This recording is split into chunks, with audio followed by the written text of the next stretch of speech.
నియోజకవర్గానికి ఈరోజు 3 కోట్ల రూపాయల కేంద్ర ప్రభుత్వ సిఎస్ఆర్ ఫండ్స్ నుంచి అనేక గ్రామాల్లో అభివృద్ధి కార్యక్రమాల కోసం 3 కోట్ల అవనగడ్డ నియోజకవర్గానికి తీసుకొచ్చాం. కానీ ఇందాక పెద్దలు బుద్ధప్రసాద్ గారు చెప్పినట్లుగా ఇది ఓన్లీ తాత్కాలికమైనటువంటిది, ఇది శాశ్వతమైనటువంటి పరిష్కారం కాదు. మంచినీళ్ళు తాగడం శాశ్వతమైనటువంటి పరిష్కారం ఏంటి అంటే మనం కృష్ణా నది వాటర్ ప్రకాశం బ్యారేజ్ నుంచి, అలాగే పోలవరం వాటర్ గన్నవరం నుంచి తీసుకొచ్చి కృష్ణా జిల్లా మొత్తానికి ఒక యూనిట్గా చేసి దాన్ని ఒక సైంటిఫిక్ పద్ధతిలో శుభ్రం చేసి ఎక్కడ ఏ గ్రామంలో కూడా గ్రామ సర్పంచులకు కానీ గ్రామాలకు కానీ దాని మీద ఆర్థికమైనటువంటి భారం పడకుండా ప్రతి ఇంటికి ఒక ట్యాప్ ఇచ్చినప్పుడే అది నిజమైనటువంటి పరిష్కారం అవుతుందనేటువంటిది నా యొక్క ఆలోచన. బుద్ధప్రసాద్ గారు దీనికి కేంద్ర ప్రభుత్వం జలజీవన మిషన్ అనేటువంటి స్కీమ్ ఉంటుంది. మొన్న పెద్దలు జనసేన పార్టీ అధ్యక్షులు ఉప ముఖ్యమంత్రి గారు ఢిల్లీ వచ్చినప్పుడు నేను ఆయన ఇద్దరం కలిసి ప్రధానమంత్రి గారిని కలిసాం.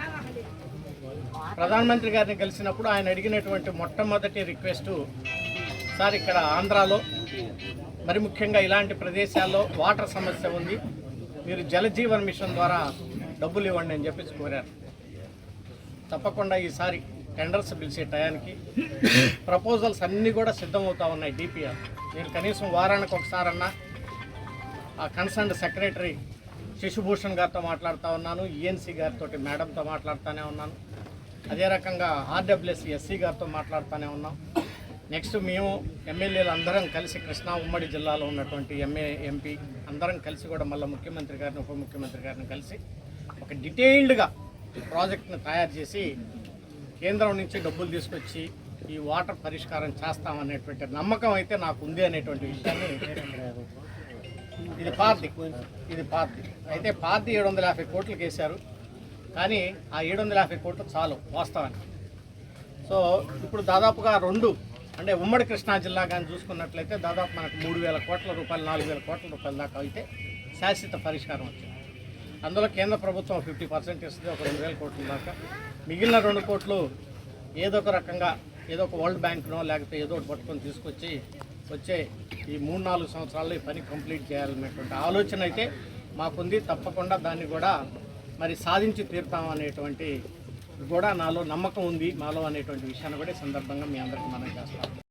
లేదా అన్నదమ్ములకి ఎవరికన్నా ఉంటే ముందుగానే టెస్టులు చేయటం ద్వారా మరి ఆ క్యాన్సర్ని కనుక్కొని మరణాల నుంచి దూరం చేసేసి ముందుగానే పరీక్షలు చేయాలనే ఉద్దేశంతో ఒక 2 కోట్ల రూపాయల కేంద్ర ప్రభుత్వం నుంచి డబ్బులు తీసుకొచ్చి సిఎస్ఆర్ ఫండ్స్ ద్వారా ఒక పెద్ద బస్సుని తయారు చేయించి హైటెక్ బస్సు, అందులో అన్ని పరీక్ష చేసేటువంటి మెమోగ్రఫీ కానివ్వండి, ఎక్స్రే మిషన్ తీయటం కానివ్వండి, బ్లడ్ టెస్టులు చేయటం కానివ్వండి, క్యాన్సర్ని ముందుగానే రాగానే వాళ్ళకి సోకింది వీళ్ళకి ఎమ్మటే ట్రీట్మెంట్ ఇవ్వాలనేటువంటి పరీక్షలు చేసేటువంటిది ఒక బస్సు, పెద్ద బస్సులో అన్ని ఎక్విప్మెంట్ పెట్టింది కూడా మీరు చూసే ఉంటారు. అన్నింటిలో వచ్చింది, సోషల్ మీడియాలో అన్నింటిలో కూడా.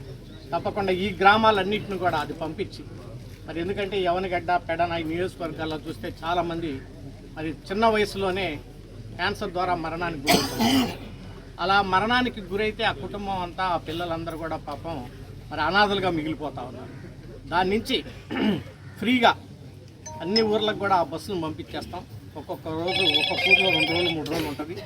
35-40 సంవత్సరాలు దాటిన ప్రతి అక్క చెల్లె కూడా తప్పకుండా అలాంటి పరీక్షలు చేయించుకోండి. ఫస్ట్ స్టేజ్లోనే మనం కనుక్కున్నట్లయితే మరి ఆ ప్రమాదం నుంచి బయటపడటానికి ఆస్కారం ఉంటుంది. ప్రస్తుతానికి స్టార్టింగ్గా ఒక బస్సు తెచ్చాం. ఒక 1 ఇయర్లో ఇంకొక 2వ బస్సు కూడా తయారు చేయించి పార్లమెంటు నియోజకవర్గం మొత్తంలో ప్రతి ఒక్క మరి సోదరి మణిని టెస్ట్ చేయించాలనేటువంటిదే మా యొక్క ఆలోచన విధానం అనేటువంటి విషయాన్ని కూడా ఈ సందర్భంగా మీ అందరికీ తెలియజేస్తాం. తప్పకుండా డ్రింకింగ్ వాటర్ సమస్యను త్వరలోనే పరిష్కరిస్తాం. ఇలాంటి సమస్యలు మరి నాకు చేతనైనంత ఒక పార్లమెంటు సభ్యుడిగా ఇవన్నీ కూడా పరిష్కరిస్తాం అనేటువంటి విషయాన్ని సందర్భంగా తెలియజేసుకుంటూ మరి నేనైతే నాకు పార్లమెంట్ సెషన్స్ అనేక కమిటీ మీటింగ్ తోటి అంత ఫ్రీక్వెంట్గా రాలేకపోయినా తప్పకుండా అవనగడ్డ నియోజకవర్గం అంటే నాకు ప్రత్యేకమైనటువంటి ప్రేమ మరి ఒక ఎఫెక్షన్ ఉన్నటువంటి కాన్స్టిట్యున్సీ. మీ అందరికీ తెలుసు 2004లో మీ అందరి పొలాలు కూడిపించే దగ్గర నుంచి మీ అందరికీ మరి ఫిషర్మ్యాన్ కమ్యూనిటీస్కి దగ్గర నుంచి వాళ్ళకు ఉన్నటువంటి సమస్యల గురించి అర్థం చేసుకొని ఎప్పుడూ నా వంతు సహాయ సహకారాలు అందించడానికి నేను మీ పార్లమెంట్ సభ్యుడిగా ఉన్నాను. మన అవనగడ్డ నియోజకవర్గం కూడా ఎప్పుడూ చరిత్రలో లేనటువంటి మెజార్టీ ఇచ్చేసి నన్ను బుద్ధప్రసాద్ గారిని గెలిపించారు. మీ అందరికీ ఎప్పుడు రుణపడి ఉంటాం ఆ విషయంలో. ఎందుకంటే ఈరోజు నేను పార్లమెంటు సభ్యుడికి వెళ్ళిన బుద్ధప్రసాద్ గారు ఈరోజు శాసనసభలోకి వెళ్ళి ఆయన గలం పిలిపిస్తున్నా అది మీ అందరి యొక్క కృషితోటే సాధ్యమైంది.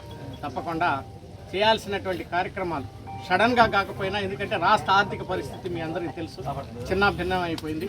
మళ్ళీ వీటన్నిటిని కూడా గాట్లో పెట్టి తప్పకుండా ఇవన్నీ అభివృద్ధి కార్యక్రమాలు చేస్తామనేటువంటి విషయాన్ని కూడా మీ అందరికీ తెలియజేసుకుంటూ మరి ఇప్పుడు ఇచ్చినటువంటి డబ్బులు సిఎస్ఆర్ ద్వారా ఇవన్నీ రిపేర్ చేయడానికి ఎంతవరకు మీకు ఉపయోగపడిద్దో నాకైతే తెలియదు. కానీ ఆ 40 లక్షల రూపాయలు అయితే డిఈ గారు మీరు చూడండి, అవసరమైతే పవన్ కళ్యాణ్ గారితో మాట్లాడేద్దాం, లేదా కలెక్టర్ గారితో రేపు డీడీఆర్స్ మీటింగ్లో మాట్లాడేసి ముందు ఆ 40 లక్షల రూపాయలు శాంక్షన్ చేసుకుంటే తాత్కాలికంగా అసలు ఏదన్నా వాళ్ళు ఒక 20 ఇచ్చినా నన్ను ఒక 20 ఇవ్వమన్నా ఏదో ఒక రకంగా తీసుకుంటాం.